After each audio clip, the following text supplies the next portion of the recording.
Au programme de la journée pour cette famille lyonnaise, une balade en calèche, avec arrêt au belvédère des Gorges du Doubs, suivi d'un repas au restaurant.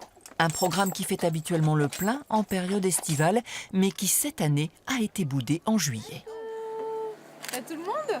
Ouais. Tout le monde Depuis quelques années, le mois de juillet ne se confirme pas. Heureusement qu'il y a un retour sur route, où là, effectivement, depuis une dizaine de jours, on a du monde, mais il faut attendre aujourd'hui plutôt le 10 août pour voir vraiment bouger sur le site du Saut-de-Loup. Même tendance ici dans cette structure de 70 chambres et restaurants.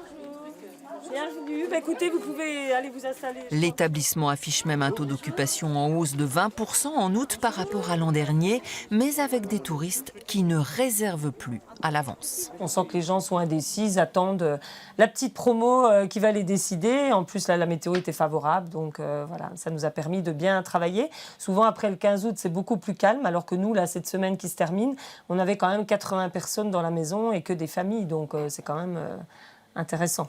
Les offices du tourisme du secteur annoncent, eux, avoir accueilli plus de monde que l'an dernier, mais sur des séjours souvent courts.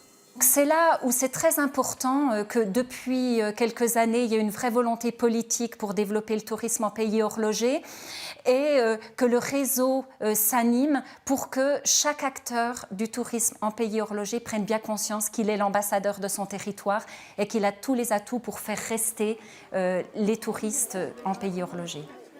Paysages, produits du terroir, artisanat, la région a de quoi convaincre, reste à le faire savoir.